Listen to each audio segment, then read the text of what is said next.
हमारी संस्कृति, हमारे संस्कार सदा रहे हमारे साथ। भारत के महान ग्रंथों और काव्यों का संपूर्ण संकलन। सब्सक्राइब करें तिलक। कई तरीके की एलईडी लाइट्स आपके घर और ऑफिस के लिए। GR LED lights, make India bright.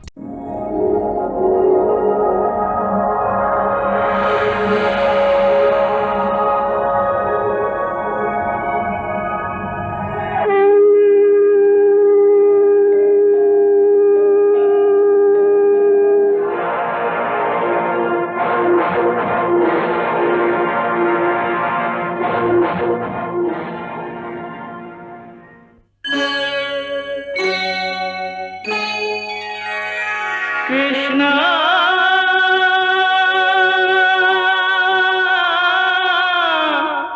Krishna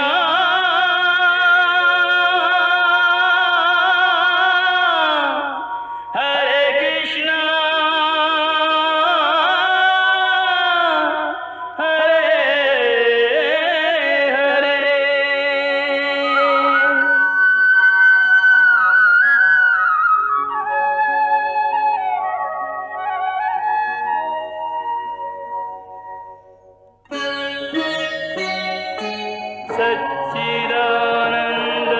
सच्चिदानन्दरूपाय विश्वोत्पत्त्यादिहेतवे तापत्रयविनाशाय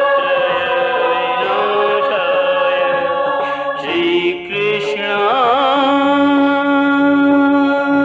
वयं नमः।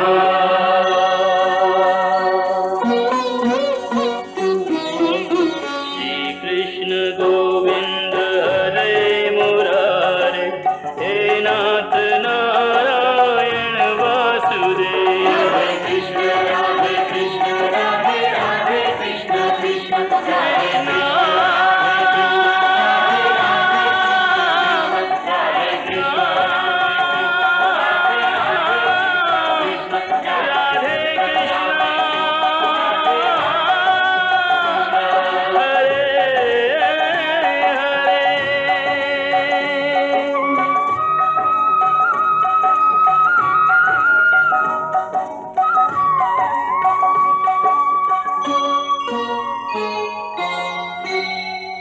इस युद्ध को जीतकर आपने असत्य, अत्याचार, अन्याय और अधर्म का एक महापर्व समाप्त कर दिया है।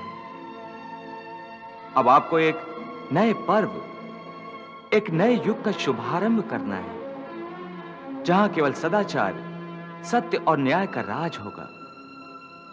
इसलिए आप अपने कर्तव्य से मुंह मत मोड़िए। हस्तिनापुर का राज सिंहासन आपकी प्रतीक्षा कर रहा है। उसे स्वीकार करके उसका सम्मान कीजिए। कर्ण के बलिदान के लिए यही सबसे बड़ी श्रद्धांजलि होगी।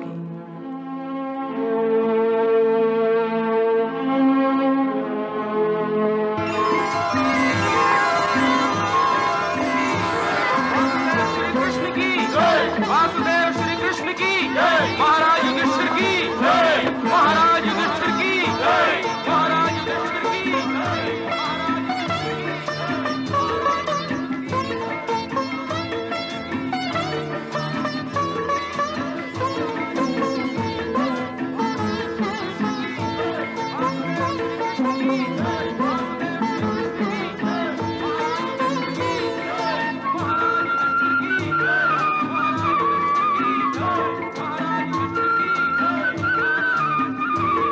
आखिर धर्म की विजय तो हो ही गई। तभी तो अधर्म पर विजय प्राप्त करने वालों का कैसा शानदार स्वागत हो रहा है इस दरबार में।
ताजश्री, अपने ज्येष्ठ पुत्र युधिष्ठिर का प्रणाम स्वीकार कीजिए।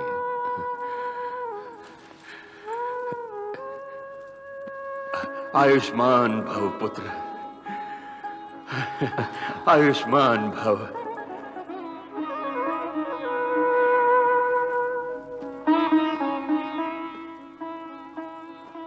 प्रणाम माता गांधारी। कल्याण मस्तु पुत्र। ऋषि धौम्य, हाँ महाराज। मेरे पुत्र युधिष्ठिर का राज्याभिषेक तुरंत ही हो जाना चाहिए। जो आज्ञा महाराज।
आओ पुत्र, राज सिंहासन ग्रहण करो। जो आज्ञा ताजश्री।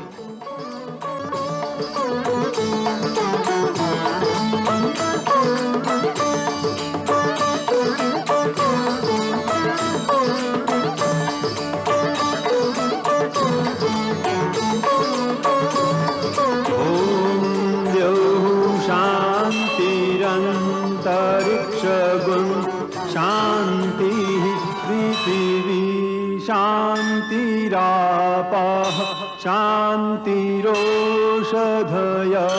शांतिः वनस्पतयः शांतिर्विश्वे देवाः शांतिर्ब्रह्म शांति सर्वज्ञं शांति शांतिरेव शांति सामा शांतिरेधि। लीजिए, आप अपने ही शुभ हाथों से इस राज मुकुट को बड़े भैया के सर पर रख दीजिए।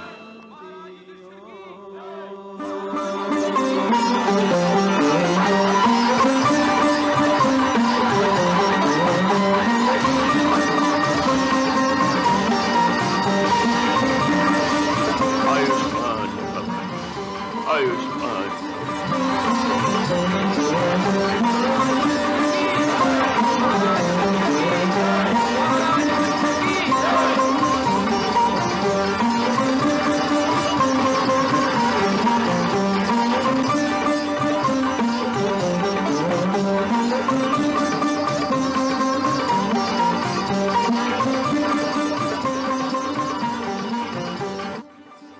ताजश्री, मैं आप ही की छत्र छाया में रहना चाहता हूं। मुझे आशीर्वाद दीजिए ताजश्री। पुत्र युधिष्ठिर, तुमने मुझे भी जीत लिया है, मुझे भी जीत लिया है। मेरा आशीर्वाद है तुम सदा ही विजयी रहो।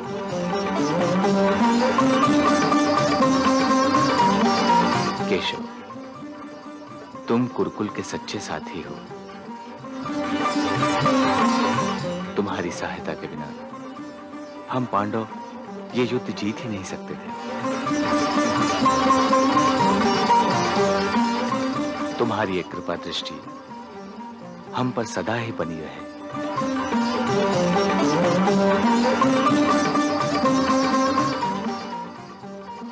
तथास्तु।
तुमने कुरुकुल का संहार करवाया है। इस महाविनाश का उत्तरदायी दुर्योधन नहीं, तुम हो। तुम स्वार्थी हो, तुम लोभी हो। तुम राजा बनने के योग्य नहीं हो। तुम्हें राजा बनने का कोई अधिकार नहीं है। धिक्कार है तुम पर युधिष्ठिर, धिक्कार है। तुम शमशान के राजा हो। नहीं, नहीं, नहीं। तुम स्वार्थी हो। नहीं चाहिए, नहीं चाहिए मुझे राज, नहीं चाहिए, नहीं चाहिए मुझे राज, नहीं चाहिए, नहीं,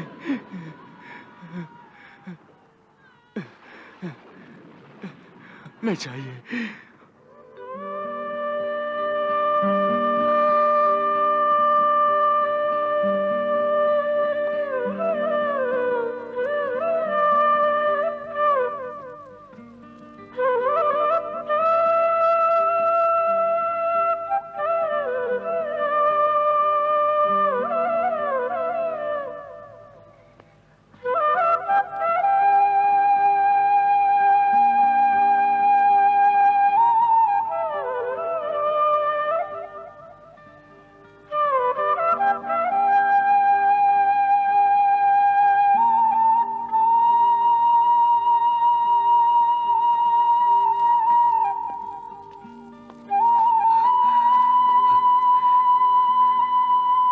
केशव,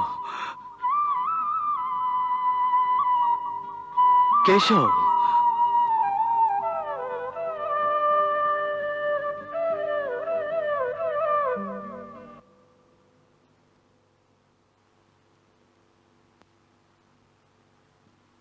बड़े भैया, इतनी रात गए आप यहां? सब कुशल तो है?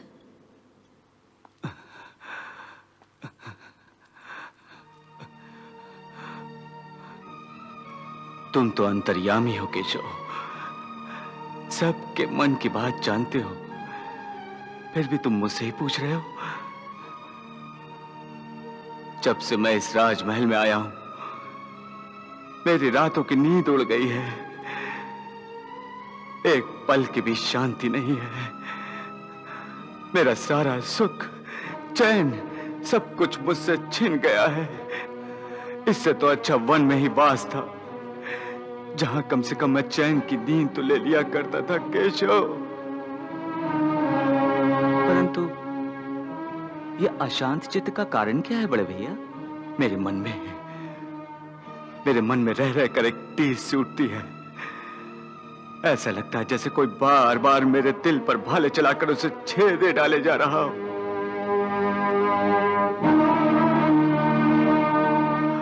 आंख लगने पर मुझे कुरुक्षेत्र पर बिखरी हुई लाशें दिखाई देती हैं। उनके कटे हुए मुंड, उनके कटे हुए अंग दिखाई देते हैं। और फिर अचानक हवा में लहराता हुआ मुंड जोर से चीख पड़ता है केशव।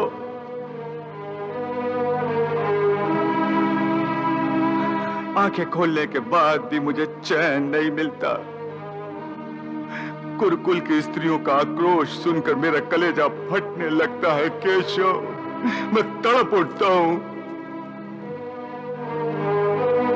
कभी कभी तो ऐसा लगता है कि जैसे हस्तिनापुर के राजमहल की हर दीवार, हर स्तंभ रो रहा है और मुझे दोष दे रहा हो, जैसे कुरुक्षेत्र के भीषण नरसंहार का पापी मैं हूं, केशव, पापी मैं हूं।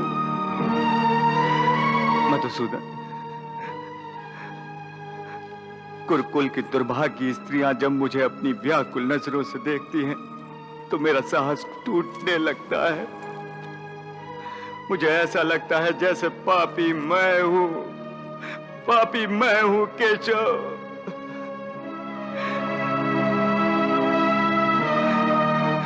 कुरुक्षेत्र के योद्धाओं के खून में डूबे हुए इस राज सिंहासन पर मैं नहीं बैठ सकता। मुझे ये राजपद नहीं चाहिए माधव, मुझे ये राजपद नहीं चाहिए। नहीं चाहिए माधव, नहीं चाहिए।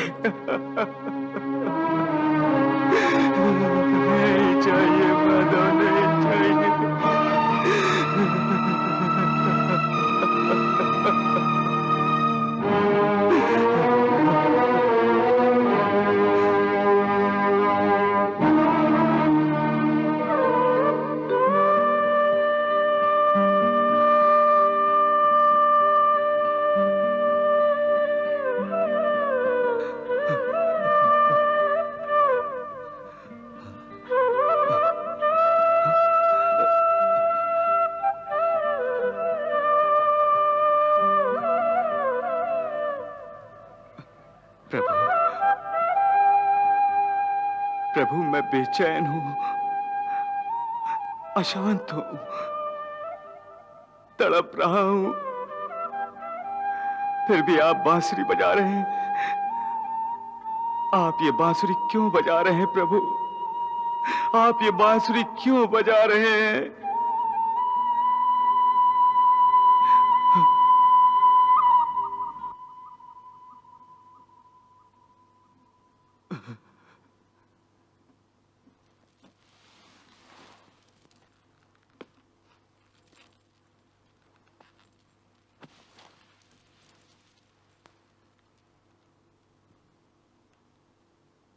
बड़े भैया, मैं ये बांसुरी अपने लिए नहीं, पितामह भीष्म के लिए बजा रहा था।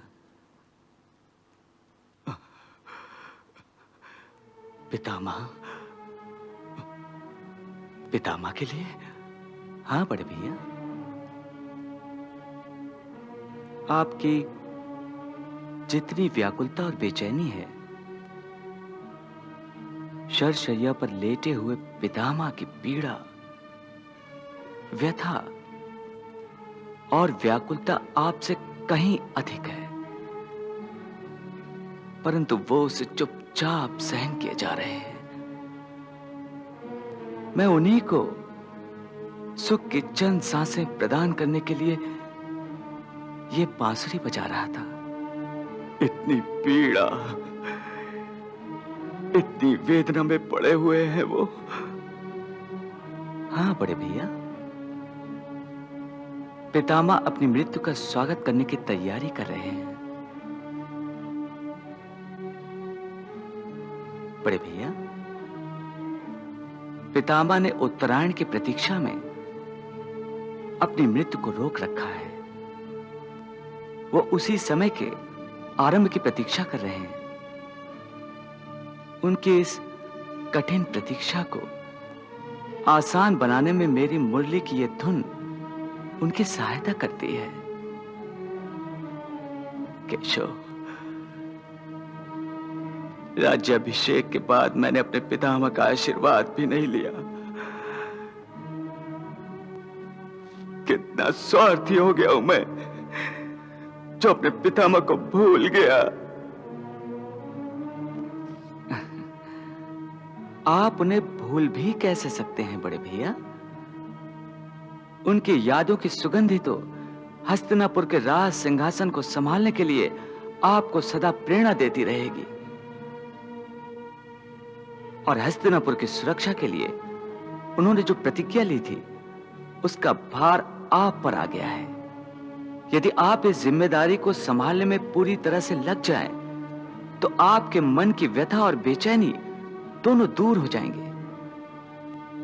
मधुसूदन, तुम ठीक कह रहे हो, बिल्कुल ठीक कह रहे हो। मुझे पितामह से भेंट करके हस्तिनापुर की सुरक्षा के प्रति उनके मन के बोझ को हटा देना चाहिए,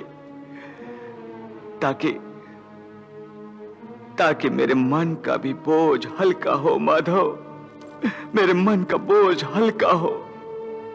आपने मेरे मन की बात छेड़ दी बड़े भैया, मेरे मन की बात छेड़ दी। बड़े भैया, गंगानंदन भीष्म गुरुओं के भी गुरु हैं। वो महाज्ञानी हैं, धर्मपरायण हैं, कुशल नीतिज्ञ हैं। वो अपने जीवन अनुभव के भंडार से राज करने के संबंध में आपको गुरुपदेश देंगे, जो बड़े से बड़े राजकोष से भी कहीं अधिक अनमोल होगा। गीता के रूप में जैसा अनमोल खजाना जो तुमने युद्ध के प्रारंभ होने से पहले अर्जुन को दिया था। हाँ।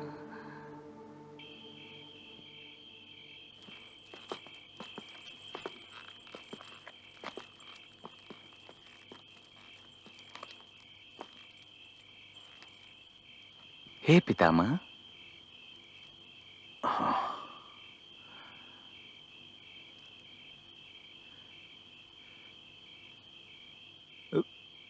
प्रभु,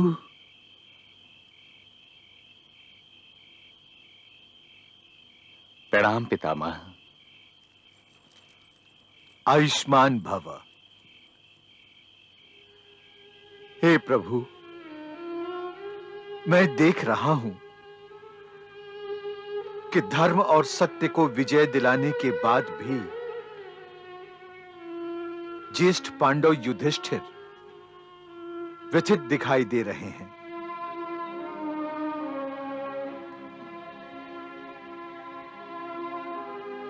हे कुरुश्रेष्ठ, हे गंगापुत्र, युद्ध के उपरांत जब आवेश और क्रोध ठंडा पड़ जाता है तो मनुष्य क्षत्रिय की भांति नहीं, मानव की भांति सोचने लगता है और भावनाओं के धारे में बहने लगता है।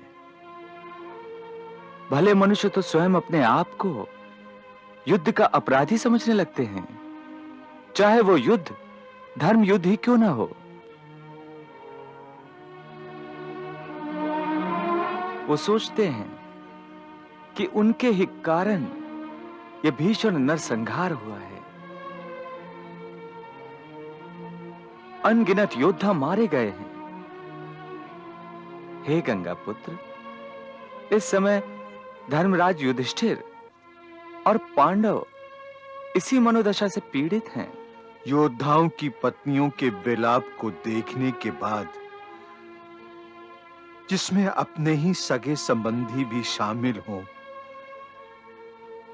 ऐसी प्रतिक्रिया अनुचित तो नहीं है प्रभु।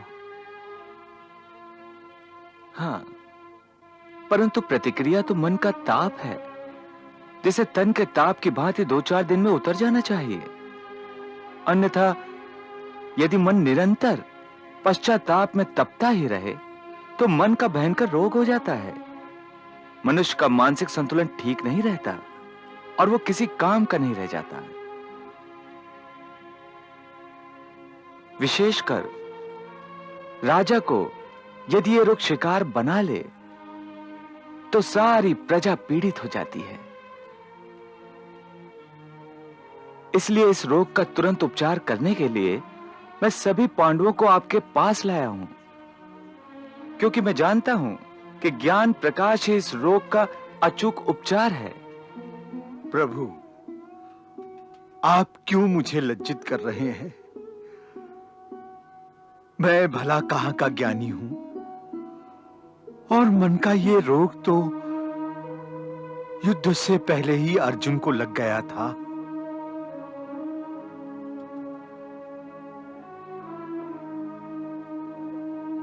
अब ये बात तो सभी जान गए हैं प्रभु कि आपने गीता के रूप में ज्ञान प्रकाश की गंगा बहाकर अर्जुन के मन के अंधकार को नष्ट किया था, फिर आपके सामने और आपके ज्ञान के सामने मैं क्या और मेरा ज्ञान क्या।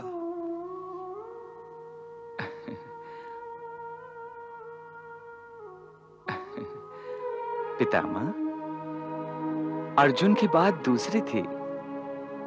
वो मेरा मित्र है, इसलिए मित्र के नाते मैं उसे सीख दे सकता हूं। परंतु धर्मराज युधिष्ठिर मेरे भ्राता हैं, बड़े भैया हैं। यदि मैं इन्हें सीख देने लगा तो ये छोटा मुंह और बड़ी बात होगी। और यदि आप अपने अनुभव और ज्ञान के भंडार से पांडवों को कुछ नहीं देंगे तो ये लोग आपके ज्ञान से सदा वंचित रह जाएंगे।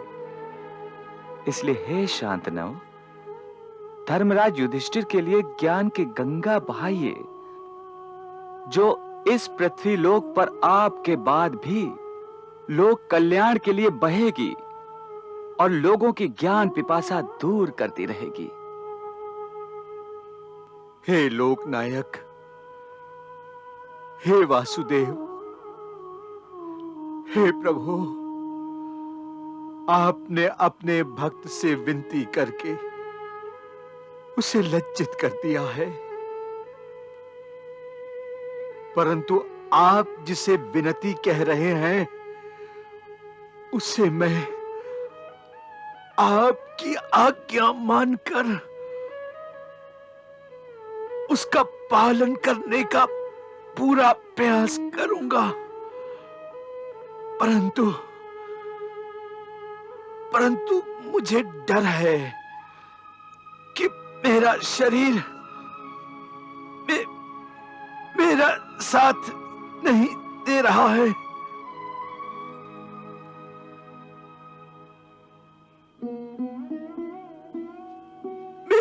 मेरी शक्ति हर पल क्षीण होती जा रही है।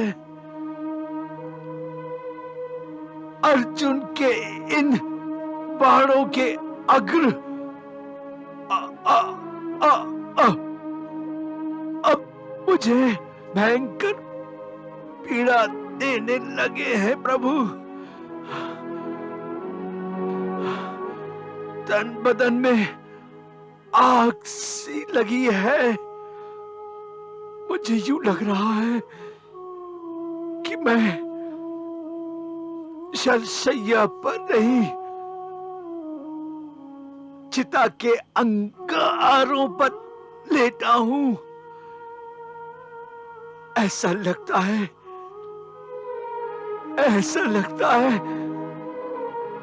कि किसी भी पल मुझे मूर्छा आ जाएगी। हे गंगानंदन, हे कुरुश्रेष्ठ, मैं आपकी पीड़ा दूर किए देता हूं। जब तक आप अपने धर्मराज और अन्य पांडवों को ज्ञान का अमृत पिलाते रहेंगे, तब तक आपको कोई पीड़ा नहीं सताएगी। तब तक आपकी शक्ति क्षीण नहीं होगी, तब तक आपको मूर्छा नहीं आएगी।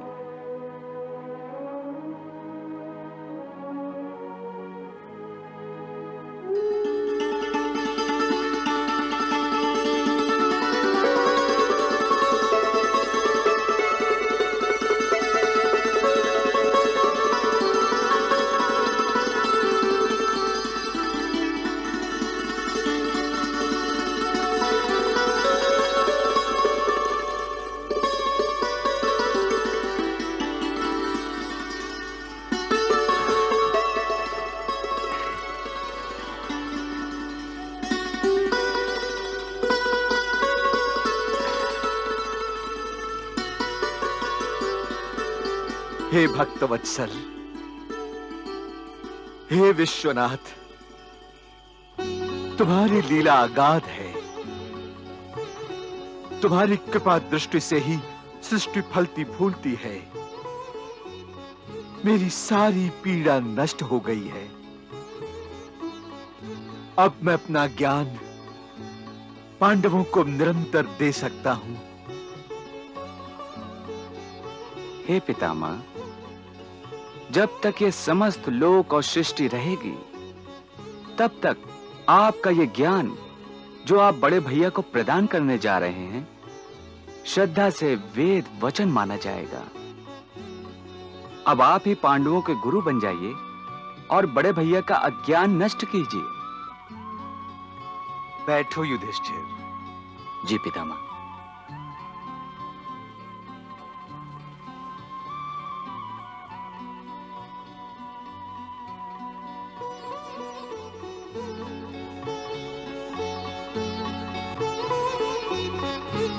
पुत्र, मैं तुम्हारे मन को गुण की तरह लगे हुए संदेह और शंकाओं के विकारों को श्री कृष्ण के आदेशानुसार दूर करने का प्रयास अवश्य करूंगा। धर्मराज, तुम इतना बड़ा राजभार संभालने जा रहे हो। तुम्हें अपनी प्रजा के लाखों दिलों और दिमागों पर राज करना है। इसलिए तुम्हारे मन और मस्तिष्क को उनसे बढ़कर होना चाहिए। पुत्र, तुम्हारे मन में जो भी संदेह या शंका फांस बनकर चुभ रही है, तुम मुझसे कहो। मैं तुम्हारे मन को उसकी पीड़ा से छुटकारा दिलाने का प्रयास करूंगा। पितामह, युद्ध की हिंसा के परिणाम ने मेरे मन को ऐसे जकड़ रखा है जैसे वो किसी अजगर की चपेट में आ गया है। सबके समझाने पर भी मेरे मन से हिंसा और अपराध का एहसास मिट नहीं रहा है पितामह, मिट नहीं रहा है। पुत्र, अपने अधिकार के लिए, किसी उचित उद्देश्य के लिए या उचित प्रतिज्ञा की पूर्ति के लिए आवश्यक होने पर अधर्मियों की हत्या करना हिंसा नहीं है। पितामह, इस बात का कोई अच्छा सा उदाहरण देकर समझाइए। पुत्र, इस संबंध में सबसे अच्छा उदाहरण भगवान श्री कृष्ण का है, जो स्वयं तुम्हारे सामने खड़े हैं।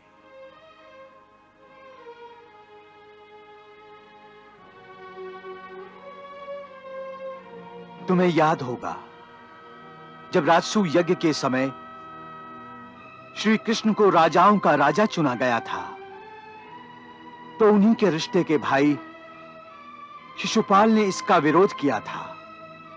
इतना ही नहीं, वो अनुचित और असभ्य रूप से गालियां देने लगा। प्रभु श्री कृष्ण ने उसके हर पाप को क्षमा कर दिया। परंतु जब शिशुपाल के 100 पाप पूरे हो गए, उसके पापों का घड़ा भर गया, तो उन्होंने ये नहीं देखा कि शिशुपाल उनका भाई है। उन्होंने उसे दंड देने के लिए अपने सुदर्शन चक्र से काम लिया और उसका वध कर दिया। तुमने मुझे विवश कर दिया शिशुपाल।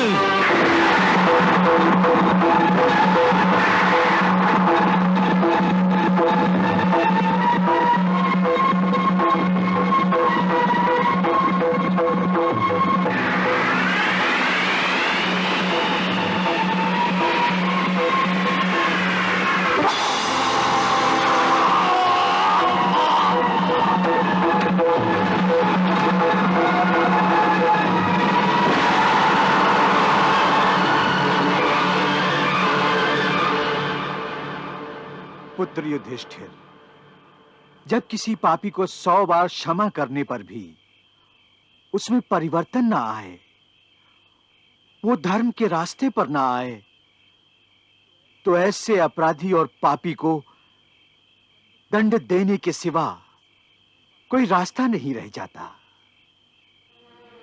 इसलिए पुत्र, तुम दंड को हिंसा समझना छोड़ दो, विशेषकर इसलिए कि अब तुम राजा हो,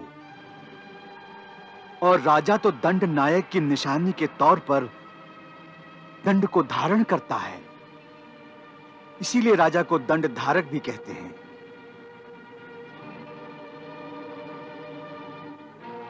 पुत्र, दंड देना राजा का धर्म है। यदि राजा भावुक होकर अपना यह धर्म नहीं निभाएगा तो राजा के दंड का भय ही नहीं रहेगा और फिर राज्य में व्यवस्था ही नहीं रहेगी। सरकारी नौकर अपने आप को राजा समझने लगेंगे। राज्य में निराज अर्थात अराजकता फैल जाएगी। जरा सोचो, प्रजा की क्या दशा होगी जब राज्य के छोटे कर्मचारी अपने सरकारी कामों को करने के लिए भी घूस की मांग करने लगेंगे। चोर, उचक्के और डाकू सरकारी कर्मचारियों की छत्र छाया में लूट मार मचाएंगे और कोई पूछने वाला नहीं होगा।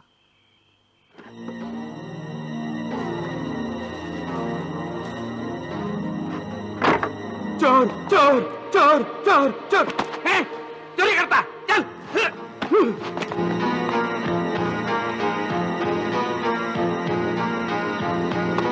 चोरी करता। सरकारी प्रहरी चोर को पकड़ेंगे और माल आधा आधा बांटकर खा जाएंगे।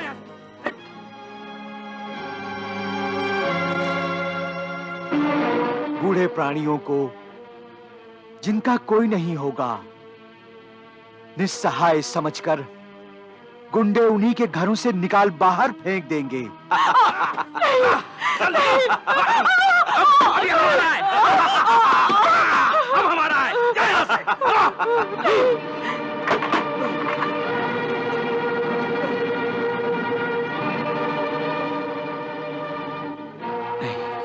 हर प्रकार का पाप निर्भय होकर किया जाएगा।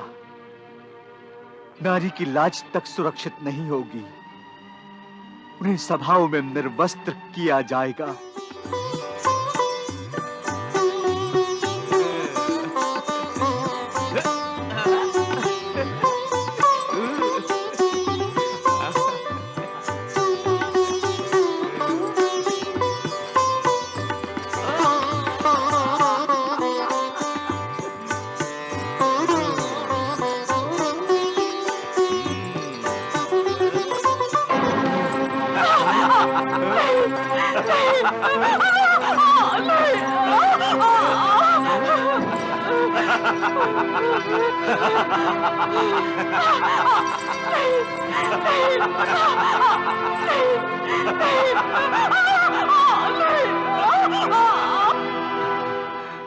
नहीं नहीं, ऐसा नहीं होगा। मैं ऐसा अधर्म नहीं होने दूंगा पितामह, नहीं होने दूंगा। परंतु यदि तुम धर्म युद्ध के परिणाम को अधर्म समझकर यूं ही शोकग्रस्त हो गए तो यही सब कुछ होगा। इसी अधर्म का राज होगा। तुम्हारे सामने ही ये पाप होंगे, क्योंकि राजा का भय ही किसी को नहीं होगा। नहीं नहीं पितामह, नहीं। अब मैं ऐसा नहीं होने दूंगा, ऐसा नहीं होने दूंगा। आपने मेरी आंखें खोल दी हैं। अब मैं धर्म का राज स्थापित करूंगा। हाँ पितामह, अब मैं धर्म का राज स्थापित करूंगा। पुत्र, मुझे खुशी है कि तुम शीघ्र ही इस बात को समझ गए हो। मुझे विश्वास है कि तुम एक बहुत ही अच्छे राजा सिद्ध होगे, क्योंकि अच्छा राजा वही बन सकता है जो धर्म के लिए सब कुछ तज देने को तैयार रहता है, यहां तक कि अपने प्राणों की भी चिंता नहीं करता। उसका जीना मरना सब दूसरों के लिए होता है, और ये प्रधान गुण मैंने तुम में देखा है। पितामह, आप मुझे बताइए कि एक अच्छा राजा किन किन गुणों से बनता है और उसकी पहचान क्या है? पुत्र, अच्छे राजा के गुण प्रजा के मुंह से ही सुने जाते हैं।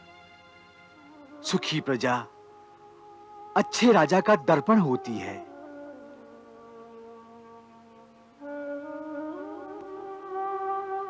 प्रजा का सुखी अच्छे राजा की पहचान की कसौटी होता है। धर्म सुख का मूल होता है। जहां धर्म नहीं होगा वहां सुख भी नहीं होगा। पुत्र, एक आदर्श राजा को द्वारिकाधीश कृष्ण की भांति सांसारिक और आध्यात्मिक दोनों कसौटियों पर खरा साबित होना पड़ता है। भगवान श्री कृष्ण के आध्यात्म के प्रकाश के सहारे यदि तुम राजनीति के पथ पर आगे बढ़ोगे तो तुम्हें और तुम्हारी प्रजा को सुख, शांति, समृद्धि और सफलता सब कुछ मिल जाएगा।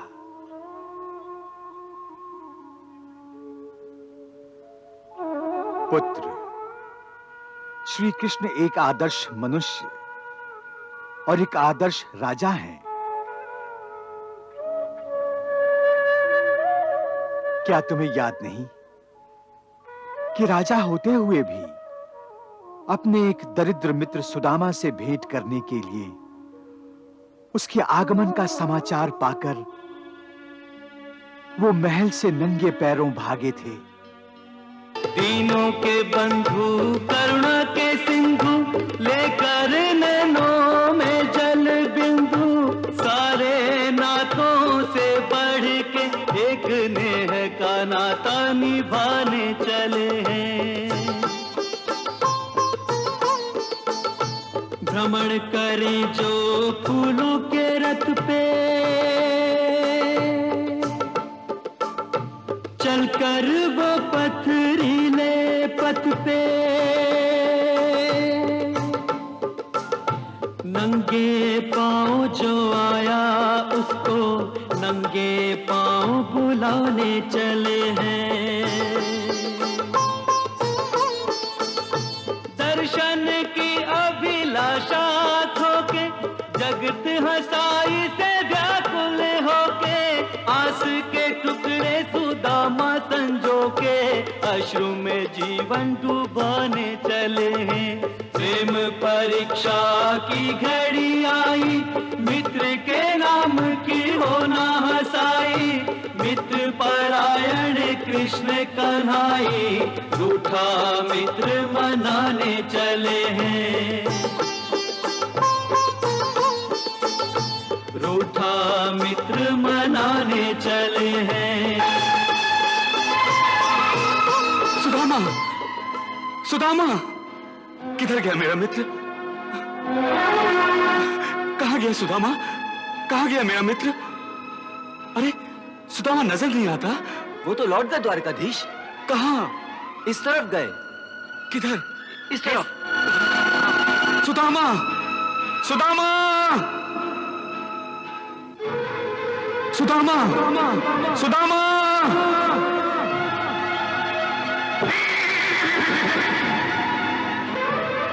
द्वारकाधीश किधर गए? उस तरफ।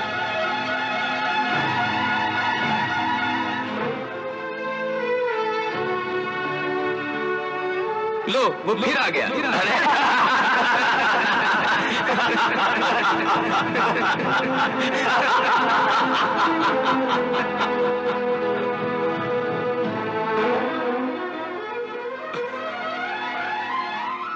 सुदामा, सुदामा, सुदामा।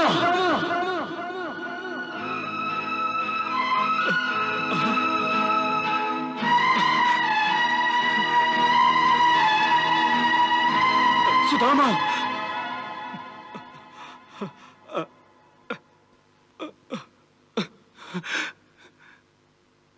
सुदामा,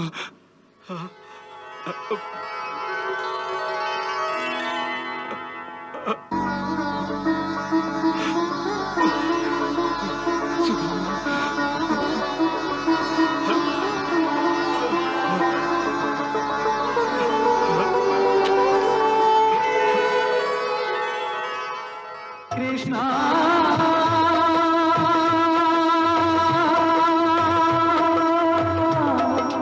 हरे कृष्णा